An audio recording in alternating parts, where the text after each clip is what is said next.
Hello, everyone, and welcome in here to Go Power Cats, the fourth year in a row, the walkthrough with Monty Spiller. We got a new name this year, Monty, but the show is the exact same. We had to change the name. You know why? Because K State just has this habit of playing games on Friday. So now, instead of the Friday walkthrough, we are the walkthrough with Monty Spiller. I'm Cole Carmody with former Kansas State defensive back Monty Spiller. A fourth consecutive season. We're back for the show. It's been so much fun seeing this show grow on the YouTube channel and all the podcast platforms, Monty. But the best part about this show is it means it's football season. It is. It's one of those things. I was thinking about it earlier today. We are fortunate, and Iowa State fans as well. We get started a week earlier, and the good news is the whole world, especially in the United States and over in Ireland, are going to be watching our K State Wildcats take on the Iowa State Cyclones. That's something to be excited about. It sure is. Week 0, the first game of the college football season. 11 a.m. kick in God's country time zone, the central time zone, but 5 o'clock kick in Dublin. I'll be there along with several other members of the Go Power Cat team to take it in at Aviva Stadium out there in Dublin, Monty. But before we talk about that game in the second half of the show, we got to get into what this K-State team looks like, because this team has, I think, an incredibly high potential. We've talked about it all off season long. Now it's finally time to put the off season chatter aside, strap on the pads and go out there and get it. But for me, this team has several question marks. But one person who's not a question mark, who I want to start this show by talking about, is the quarterback, Avery Johnson. Yeah, it's kind of hard not to know who Avery Johnson is, even if you're not a K State fan. He's one of those guys where he had a good season last year. I think he's going to improve on that season this year. He got in the weight room this offseason. The kid looks good. A lot more muscular. He looks just as fluid as he did last year. And it's one of those things where it's kind of hard not to root for him unless you're playing against him. But I'm excited to see Avery, and I think he's matured a lot, and I think it's going to show come Saturday night or Saturday night for you guys. Yeah, I think one of the compliments that's going to help Avery this year is getting Dylan Edwards into the mix. And last season, the more I think the season goes by, the more time you have to reflect on it. DJ Giddens was special, and he's proving that in the NFL right now. I know it's only the preseason, but he's been one of the better rookie running backs in the preseason for the Indianapolis Colts. And so anytime you got a guy like that on your roster, you got to give him the ball. And unfortunately for Dylan, he was just kind of the casualty of being behind a really good guy. But I'm really excited for Dylan Edwards because we've seen what he can do in flashes. And now, Monty, it sure seems like that RB1 position belongs to Mr. Dylan Edwards. Yeah, and the thing I love about it, he didn't just sit back and let it be handed to him. He put some work in on the offseason also. If you see pictures of him, he bulked up. He still has the speed. And one thing I love about it, he decided, he could have easily probably went somewhere else, like a lot of guys do, but he stayed true. He competed, and he looks good. And like you said, they're going to be a good 1-2 punch. Two Wichita area kids that came to K-State for that reason. They got pride about them being native Kansas, and the fact that they love K-State. It's going to be good for us. But I'm excited to see Dylan do a lot from the running back position, not just special teams. And one of the main offensive targets as well, back once again in Jace Brown.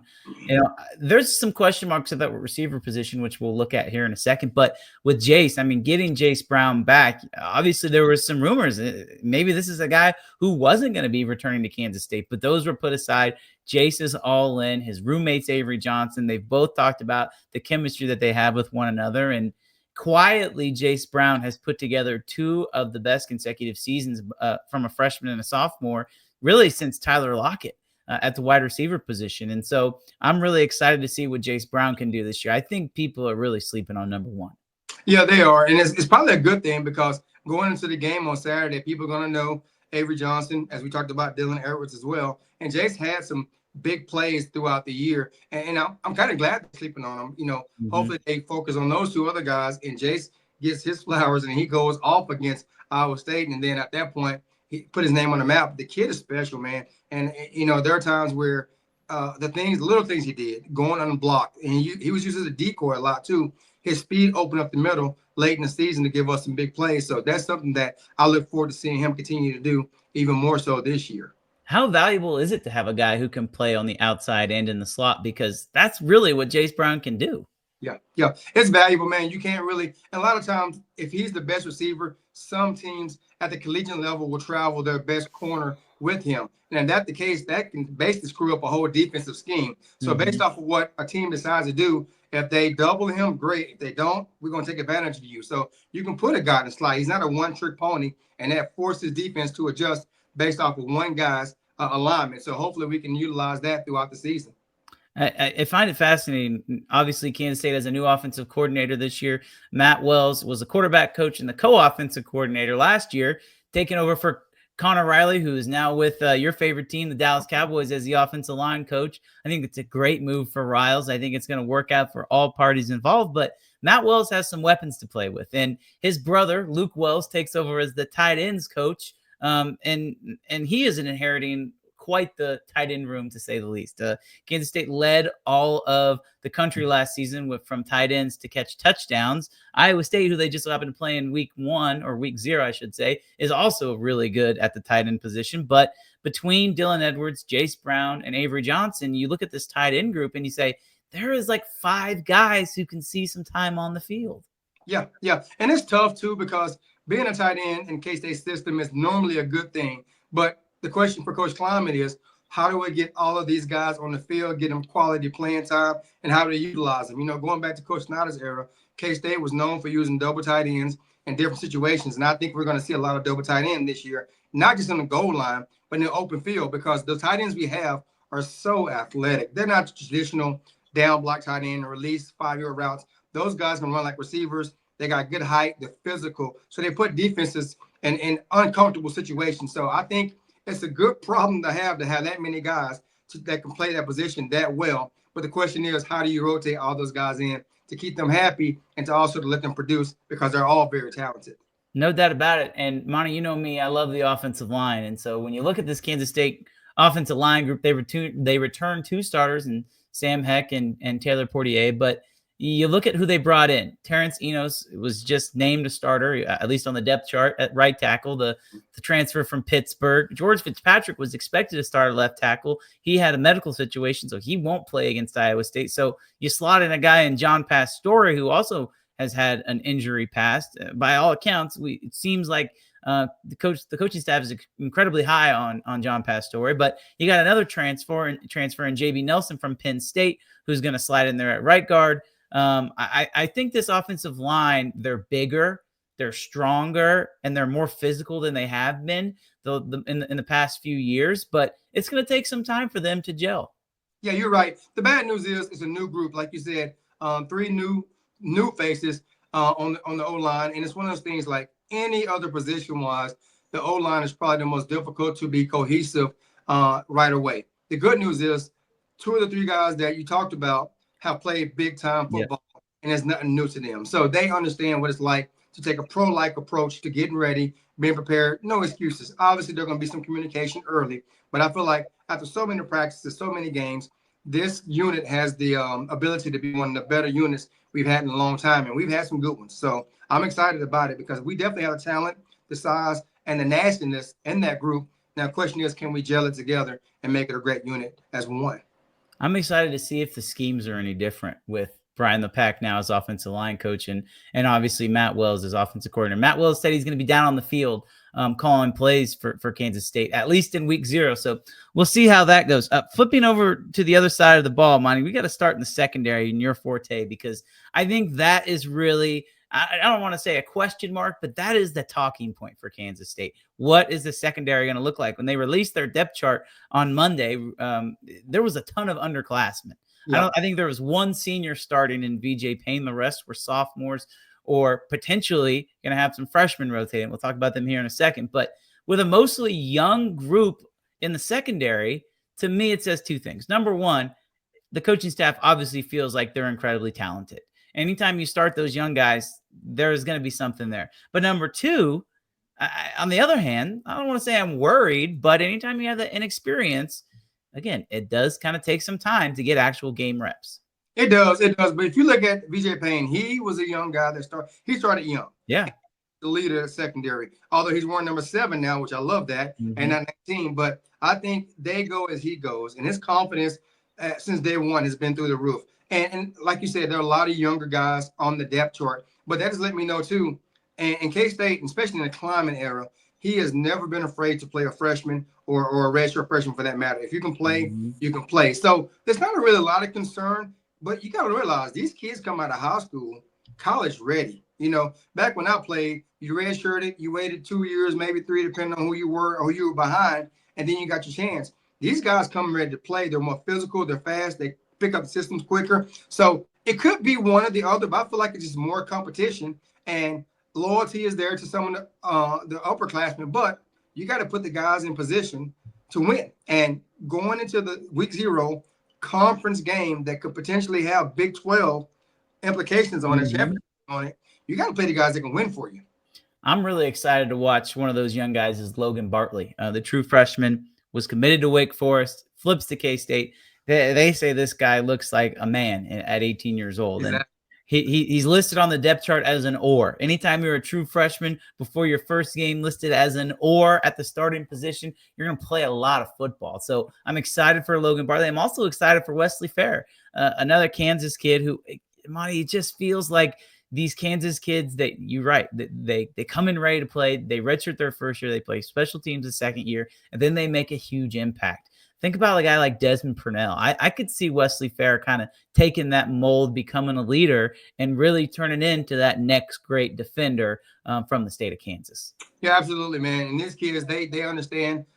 K-State understands getting the good Kansas kids and that are developing the high schools in Kansas are finally catching up with some of the other states around us because obviously we still don't have spring ball like some of the other states, but the off-season things, the working out, the 7-on-7, just speed schools, the lifting, everything they do now Mm-hmm. is to get them ready to come in and expect to play and not want to redshirt. But that's something that we've seen across the board, especially with a lot of the kids here at K-State that are Kansas kids. And like you said, Desmond Purnell, a great example. He was a great player at Topeka Hayden, but he turned into a tremendous player and a leader here at K-State. And he's one of those guys that I look forward to seeing also. One of the things on the defensive side of the ball that's worth watching this year is how much does K-State go to a four-man front?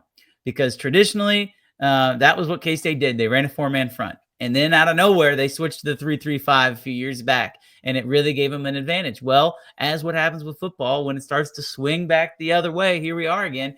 K-State rumored to be implementing some four-down linemen. I guess my question to you is that more difficult on a player to have to learn both of those systems? And what would you expect to see coming out here in week 0 as far as that goes?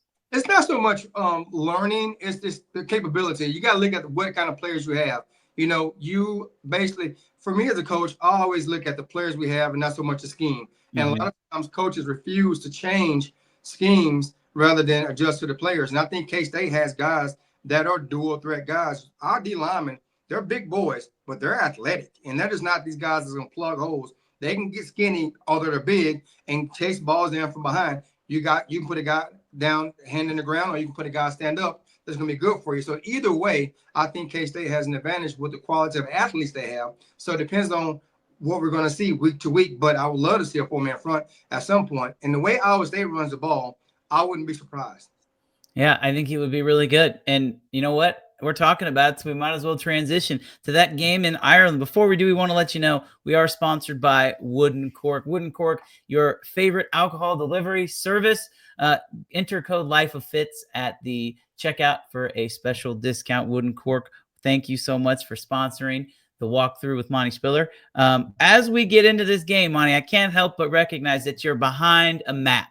Or in front of a map, I should say. A map is behind you, and I can see the Atlantic Ocean. And just here, as we're recording this, K-State is getting ready to leave. As you're watching this, they are in Dublin practicing, getting ready for the game. They flew over that thing called the Atlantic Ocean, and they're ready to go. In this game, Kansas State comes in at number 17 in the country in the AP poll. Iowa State's number 22. K-State's a 3-point favorite, but throw all of that out of the window because it's Farmageddon. This is one of those games I feel like is going to maybe come down to the wire, but either way, it's going to be a game that a lot of people are going to talk about, not just locally, but nationally, because as we talked about at the start of the show, this is a standalone game. And anytime you have those standalone games, typically they're pretty fun to watch. They are. And it's so much at stake right now for both teams because with K-State being 17, I think Iowa State's 20. 22, yep. 22. Mm-hmm. And K-State could lose and not necessarily drop out of the top 25 because they're playing another top 25 team, and vice versa with Iowa State. They could lose and potentially drop out of the top 25. There's still a lot of football to be played, but there's little things that you want to look at.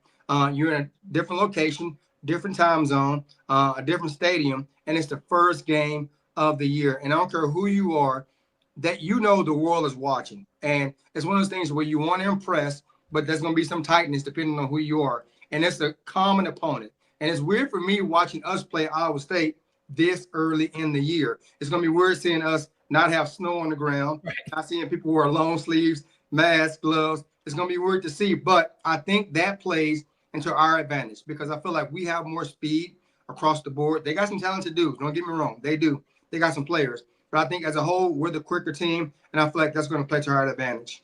So we always talk about, maybe not so much in college football, but in the NFL, the playing surface. Like it feels like that's a big deal.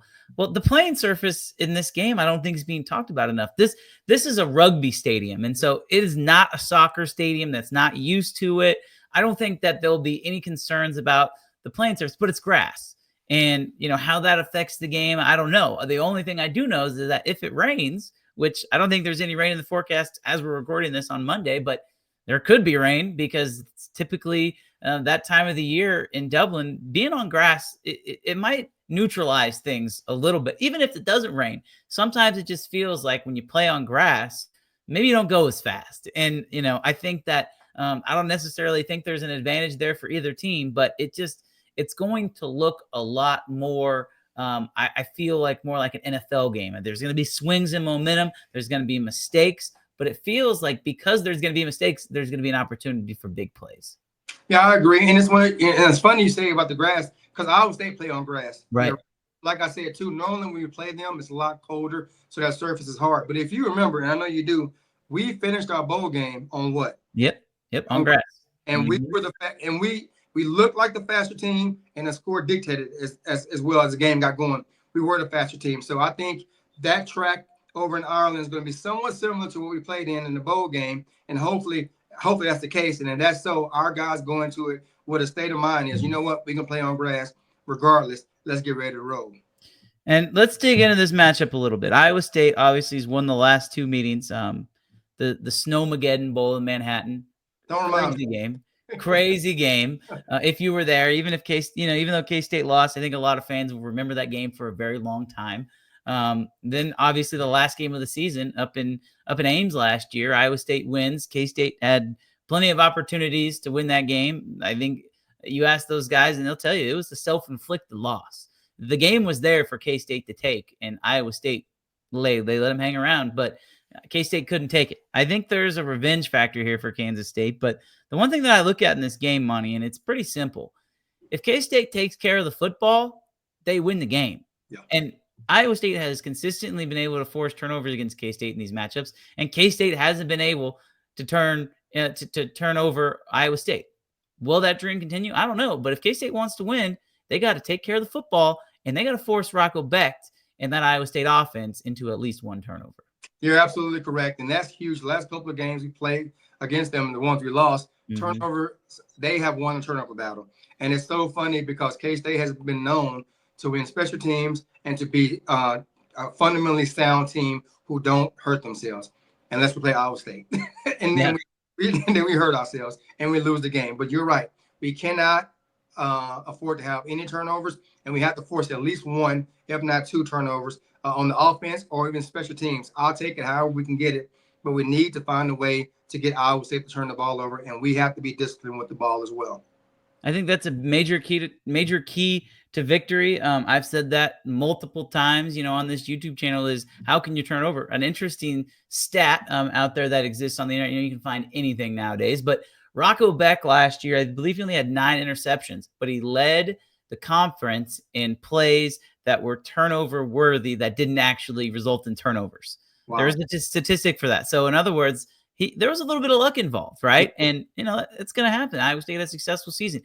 Anytime you're good, you have to get lucky. Like those two things, they're not a coincidence. There has to be some sort of luck involved, unless you're just steamrolling people. And I think that happened with Iowa State last year. But they lose their 2 top receivers. Monte, they lose almost 2,000 yards in receiving. And both of those guys are now with the Houston Texans, and the Houston Texans just traded one of their receivers, so both of those guys could play. They were legit. Jaden Noel and Higgins were legit. Well, how do you replace that if you're Iowa State? That's the question. They bring in Chase Sowell, who is a transfer from East Carolina, who's expected to be pretty good, but I don't think he's going to be as good as Noel and Higgins. And so, really, if you're K-State and you're looking at that as a defensive coach, I feel like you're licking your chops because you got a quarterback who's getting ready to throw to some receivers who he hasn't thrown to his entire career. Yeah, and that's the biggest thing about it, chemistry. The two guys that graduated, they had chemistry. It's one of those things where I'll watch them play and I'm like, how in the heck did he make that pass? Guys will break the routes off and they found a way. And that's one good thing about it. They're gone. He lost 2 receivers, but they got to find that chemistry. And I don't care how much you work off season, how much you work prior to going to the game. It's easy to go against your guys. But when you're going against another team that schemes against you, we'll see what happens. And I'm hoping K-State goes into the game with the mindset to speed up Beck and his pocket. Don't give him a lot of time. But on the flip side, going back to the D-line, we can't allow them to run the ball because that sets up play action. And if we commit, so many guys to the box, that puts some potentially young corners in a one-on-one position. And I don't know what we're going to look like here. Like I said, we got talent, but they are still young. So we have to dictate what goes on. But it's going to be interesting to see. But the receiving core is definitely a lot like they had last year. Those guys were some dudes. I feel like, though, if you're wanting to break in those new corners, this is the perfect game to do it. I mean, if you go see what you got. It's not like you're going up against Travis Hunter and Amarian Miller of Colorado. Zayshawn Rich had to do that last year. That was his first game that he saw actual playing time. And then him and Donovan McIntosh both expected to start in this game, started in the bowl game, did really well. Well, now they're both back. And you know what? If you're those two guys, I feel like you go into this game saying, all right, I'm now the veteran because the guy lining up across from me, he ain't ready for what I got. No, you're right. And think about it. Like I said, they got playing time in big time situations and games that mattered. And then they played well. The bowl game and the Colorado game, they both played well when they had a chance. And I guarantee that let the coaches know, and Coach Malone, that confidence in them, like, you know what? They're young cats, but I trust them. It's on film. Mm-hmm. Put them out there. Give them a chance. And I don't think they're going to set them up to fail. They're going to put them in a situation where we're playing zone early. Don't have to worry about chasing the guy. But when it's third and long or third and short, whatever, we bring heat. You got to be manned up. Let's go get what you can do and see what happens. I think those guys are going to be okay. Yep, and big body cornerbacks. At the very worst, use that size and disrupt the pass. VJ Payne, you brought him up earlier. Iowa State's tight end room is tremendous. They don't lose any tight ends. They also don't lose any running backs. And so, to me, I'm looking at this game, Monte, and you're right. We have to stop the run if you're Kansas State, because that seems like the point where if Iowa State does win this game, it's because they're able to run the football. And, maybe that calls for some of that 4-man front we were talking about earlier in the show. Yeah, and I'm with you on that too. But one thing we're forgetting, well, not even forgetting, one thing we're overlooking, my opinion, unbiased, we have the best linebacker room, not just in the Big 12, in the nation. And people might say I'm a bias because I'm a K-State guy. We have the best linebacker core in the Big 12 and in the nation, in my opinion. Those guys are some dudes. And that's going to be the difference up front right there. You have a potential All-American in Austin Romaine, a guy who I believe will finish at least as first team All Big 12, and Desmond Purnell. That third linebacker spot, we've seen Gabe Powers get some run, the Ohio State transfer. Rex Van Wise seen some playing time in the last few years as well. It'll be fun to watch. Flipping over to the offensive side of the ball, we've talked about it a little bit already, but there is some guys on Iowa State who have some experience, and also some guys who that are going to be looking to get broken in. I think it's very similar to K-State's defense. I look at them. Dominique Orange, the defensive tackle for Iowa State's had some successful seasons for the Cyclones. He's back. They got a guy by the name of Jeremiah Cooper at safety, and then Jontez Williams at cornerback. Those two guys were both all Big 12 preseason honorees. So that's really, the where you're looking at with Iowa State. Everybody else, they've seen some playing time, but they're not necessarily the most experienced. And so I think if you're K-State, you have to worry less about who's on the other side and more about what you can do. Because I think if K-State focuses on what they can do, then they're going to be really successful. No, you're right. And we got a couple of things that are in our favor. For one, you talked about it earlier. Coach Wells, he's taking over all the play calling, and Iowa State doesn't really have a blueprint on what he does. Yeah. Yeah, you've seen some games last year, but that wasn't his hand on the whole thing, unless you go back and watch some film of Tech, and that's wide open. You never know. So that's with him being a new offense coordinator, that gives us an advantage. And also for us as an offense, Iowa State was kind of like the pioneers in the 3-3-5. They were the one that kind of brought it to the Big 12 years ago. Then everybody else started copycatting them. They're really good at it. They do a really good job of that. But with that being said, we know what to expect. We understand what adjustments they will make in that defense because we ran it and mirrored it. So offensive wise, if I'm Coach Wells, I'm asking my coaches, hey, we run this. How would you adjust? Okay, good to know. This is what we're going to do. So I feel like scheme-wise, we have an advantage. And I think that's where we'll get the chance to get our guys in the open. And the dynamic ones, when they get loose, they get loose. I feel like it's harder to make those adjustments on the defensive side of the ball early in the season, right? Like you get to watch more film and you kind of know what your opponent's tendencies are. You might not know the plays, but you know the tendencies. On 3rd and 3, they like to run to the wide side of the field. Okay, that's a tendency, right? Well, in the beginning part of the season, as you mentioned, there is zero film with Matt Wells at Kansas State. So I'm happy you brought that up because that's something that I hadn't really thought about, but it's going to be interesting to look and see what Kansas State decides to do because they can really use that to their advantage. I think that, in this game, along with forcing turnovers, I think one of the big time keys to victory in this game is how does Kansas State create big plays? If they can create big plays and get some chunk yards, it's going to really, really break down that Iowa State defense. No, I agree. And another key, I want you to remember this and the listeners to think about, first game of the season, there are going to be guys cramping up. There are going to be some injuries, hopefully nothing significant. Depth is going to play a huge role in the game. I don't care how good a shape you are in. When your adrenaline is going, you're pushing hard, you can go to camp all you want. And a game situation is different. Trust me, especially this early in the year. So guys are going to get dehydrated. Guys are going to cramp up. And they're going to have to take a few plays here and there. So the guys coming in, if I'm a coach, I see the starting corner is a sophomore. They got a freshman behind them. Let's go after him right away. And that could be make or break. So that keep an eye on that as well. And that's going to be huge. Depth across the board for both teams. What I found interesting when I looked at Iowa State's depth chart is the second and third cornerbacks both had orbs by the starter.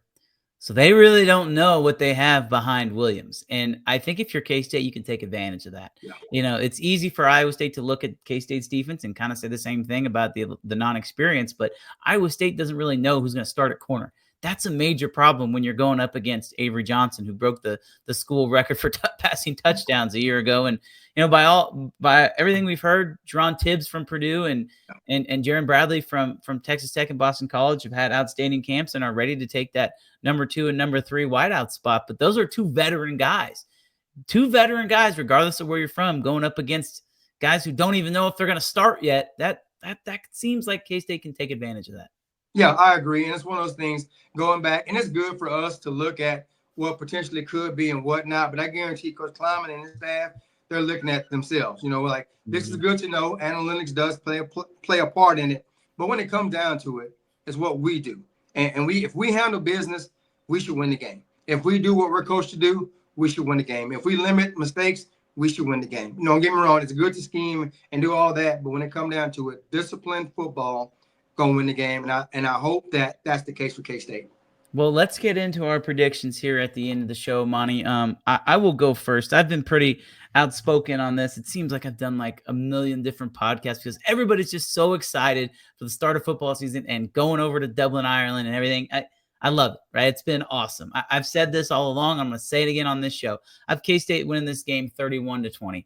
I think that the over-under right now is like 49.5, so that would technically be over just barely.